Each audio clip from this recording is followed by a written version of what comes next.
Men of Reddit who proposed and she said no. What happened afterwards with your life? She had cancer. I said we should get married because I had full medical coverage from my work. She said no, and over time we grew apart. Haven't talked to her in 15 years. Don't know if she died. I know a couple who did just that. He proposed in order to give her citizenship and health insurance so she could remain here and get cancer treatment she desperately needed. They stayed married for about 15 years and he even adopted her son. But they never lived together or were romantically involved. Years later, they divorced when he met the woman of his dreams and wanted to get married. They are all very close friends, with no drama. She lived and is a university professor now. He is in another state with the woman of his dreams. That's actually beautiful. That's sad as hell, man. Sorry about that. We lived together for another 6 years until she changed her mind and told me that I should ask again. We were engaged for over a year and got married in 1991. We are still married, have 3 children, and are both still very much in love. Why the initial no? Didn't have enough XP. His persuasion wasn't high enough yet. Plus he didn't complete the prerequisite quests. This is the story of my parents. My dad asked my mum to marry him several times. She said no, several times. One day my dad asked my mum to marry him, yet again. She said yes. He freaked out and left her apartment and dumped her. 3 weeks later he hated his life without her and begged her to take him back and marry him. They were married 9 months later for 16 years until my mum passed from cancer. They loved each other so much and had such a deep appreciation for each other. That was 25 years ago. My dad has not remarried. No one will ever come close to my mama. Dad, marry me. Mum, no dad, marry me. Mum, no dad, marry me. Mum, yes. Dad, well now I'm not doing it. This is how all my conversations go with my 4-year-old. Me here, drink some water. Her no. I'm not thirsty. Her 5 seconds later I'm thirsty. I think I'll have some water. Dad, marry me. Mom. Okay. Dad, what? 8 I'm out. Wild ride, but I'm glad it worked out for them, red heart. If they set their standards so low that they're willing to date me, then that's a deal breaker is what I'm thinking. Dated a woman for over 2 years and popped the question.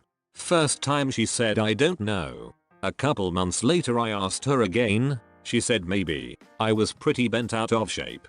But then I found out she was sleeping with several of my friends, so I dodged a bullet there really. Damn dude, I'm sorry about your friends. Genuine nitbags of people to knowingly sleep with your girl. I hope you find better friends. That would literally break me. Like cheating is itty as frick. But a coworker or someone you don't trust? It's 1000% better than going to vent to your friend about your girl cheating and he's like, yeah, I'm that other guy. I asked her right out of high school, but she wasn't ready. We stayed together, went to college at the same school, spent the first year in a separate dorms, then moved in together. Got married a few years later. Our 20th is coming up. My mother turned my father down, but didn't outright break up with him. She just wasn't sure about the marriage idea. She valued her independence and was nervous about commitment. No hard feelings, though. He called up the next day when she'd had more time to think about it, and she said yes after all. They celebrated 32 years of marriage last month. Just the fact that they could say those things to each other and still be respectful and friendly, loving, that's the key there.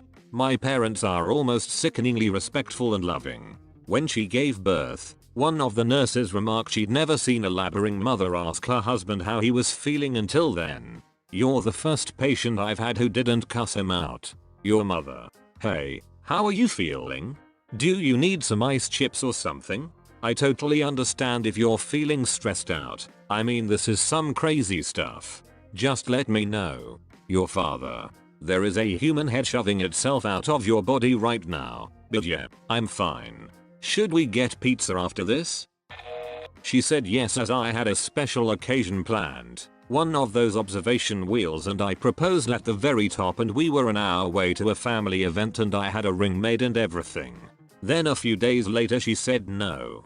Everything fell apart. I was distraught. We continued dating for a while, but it was long distance, other side of the world. When I visited it would be super awkward. Eventually he dad kicked me out. Was flying standby and was stuck in an airport for 4 days. Took me years to recover. Now I am happily married and am glad it never worked out. I was not in a good place when I met her and her family was super controlling. It would never have worked. The woman I married is super cool and is my best friend. Turned out better than expected. Damn, that's messed up.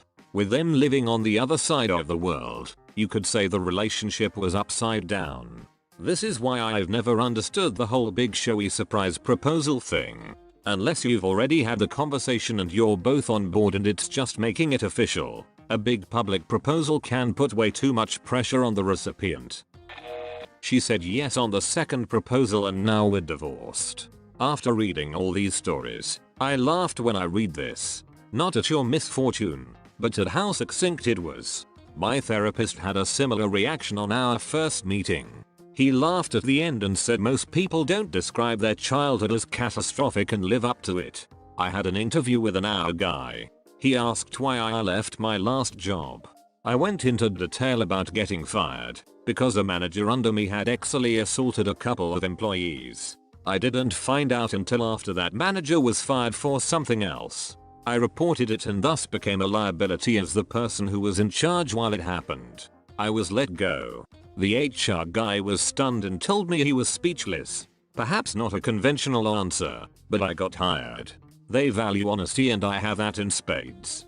Man, this comments section is like the autobahn with speed bumps. Hope you're doing alright these days. This sentence is worthy of Hemingway himself.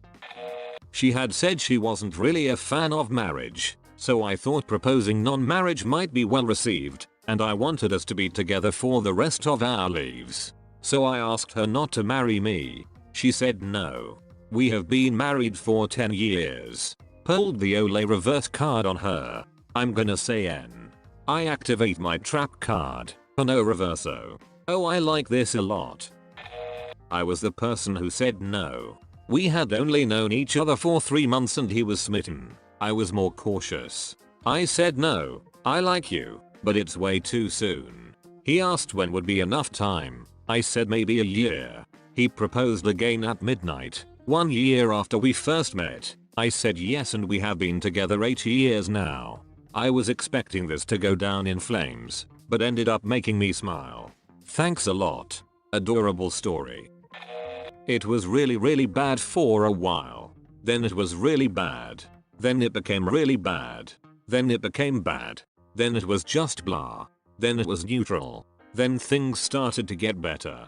They continued to get better by me learning to be happy and me doing me things. I eventually found someone else, and things have been getting better for 20 years now. Love, life and time. Great synopsis. Time heals all wounds, which is why you should never break up with Kronos. Very first girlfriend ever. Started dating at 17. After 6 years of dating I proposed. She said no, I'm sorry. I asked why. She said, I've been thinking about this for a while, but didn't talk to you about it.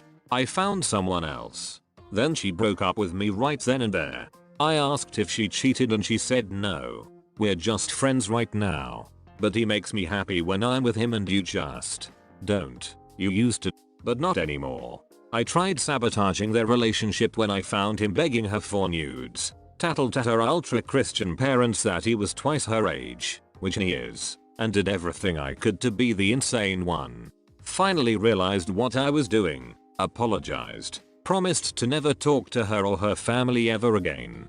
I sold the ring and used the money to buy a guitar and a boatload of weed and spiraled out of control for 3 years. Flunked all my classes, got a dead-end job at a construction gig, slowly descended into borderline alcoholism. Couldn't leave the house or go to work or do my job without being high. Gained a ton of weight, let myself go.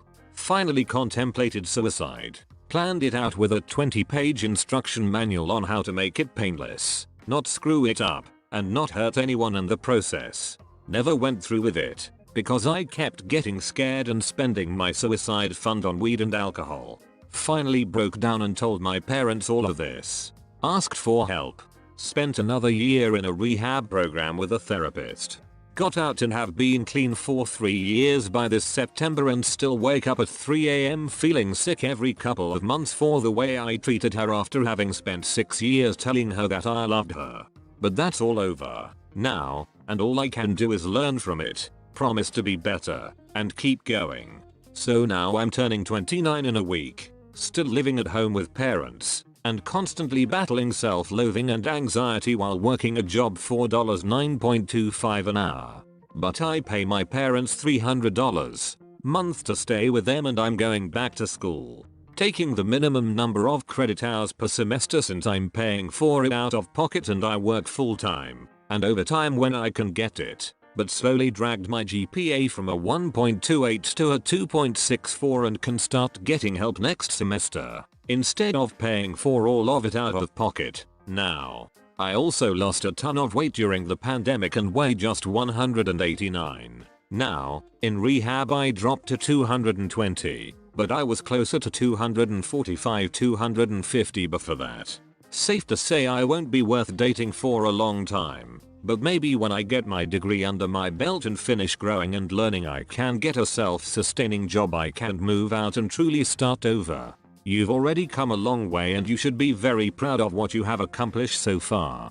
That's a lot to go through, and I'm glad that you are seeing the light at the end of tunnel.